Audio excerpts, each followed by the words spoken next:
എൻ്റെ ദേഹത്തിങ്ങനെ ചാരിയിരുന്ന് ലേശം വെള്ളം കൊടുത്തു. ആ വെള്ളം കുടിച്ചു. അവിടെ കഴിഞ്ഞു. അങ്ങേക്ക് വേണ്ടി കാത്തിരിക്കുകയാണ്. അതെ. അമ്മയെ പറ്റി നമ്മൾ ഒരുപാട് സംസാരിച്ചു. അമ്മ എന്നത് ഒരു കൺകണ്ട ദൈവമാണ്. അങ്ങയുടെ അമ്മയെപ്പറ്റി, ആ ആത്മബന്ധത്തെ പറ്റി അങ്ങേക്ക് എന്തെങ്കിലും കൂടുതൽ പറയാനുണ്ടോ? അമ്മയുടെ വേർപിരിയലാണ് പറയാനുള്ളൊരു ഭാഗം. അതായത് അന്ന് ഞാൻ തിരുവനന്തപുരത്താണ്. തിരുവനന്തപുരത്ത് പാർട്ടി സെക്രട്ടേറിയറ്റ് മെമ്പറായിട്ട് ഫുള്ളായിട്ട് ഇവിടെ നിൽക്കുന്ന സമയം. അപ്പോൾ ഒരു ദിവസം, എല്ലാ ദിവസവും വീട്ടിൽ നിന്ന് സംസാരിക്കും. ഒരു ദിവസം ഭാര്യ വിളിച്ചപ്പോൾ ചെറിയ സംസാരത്തിലൊരു വ്യത്യാസം പോലെ തോന്നി.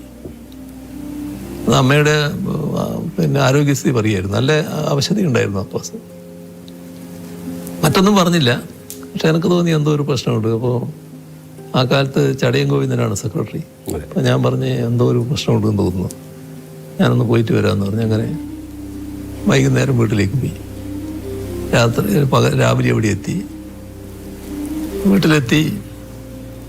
അപ്പോൾ അമ്മ അവിടെ കിടന്നിട്ടുണ്ട്.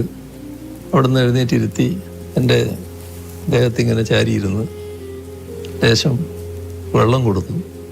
ആ വെള്ളം കുടിച്ചു. അവിടെ കഴിഞ്ഞു. അങ്ങേക്ക് വേണ്ടി കാത്തിരിക്കുകയാണ്. അതെ. അപ്പോൾ അതാണ് അതിൻ്റെ പ്രത്യേകത. അത് കഴിഞ്ഞിട്ട് എനിക്കറിയാം അമ്മ ഏത് നിമിഷവും മരണപ്പെടും എന്നൊക്കെ നമുക്കറിയാമല്ലോ. പക്ഷേ ഞാനും വൈഫും മാത്രമേ ആ സമയത്തുള്ളൂ, മറ്റാരുമില്ല. അപ്പോൾ ഞാൻ പുറത്തിറങ്ങിയിട്ട് ആളോട് പറയണമല്ലോ. പുറത്തിറങ്ങി ഒരാൾ മുമ്പിൽ വന്ന് വിട്ടു, ഒരു നാണു എന്ന് പറയുന്നയാൾ.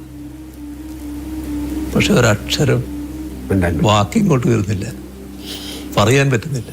അപ്പോൾ അദ്ദേഹത്തിന് മനസ്സിലായി അതങ്ങനെയൊരു ബന്ധമായിരുന്നു.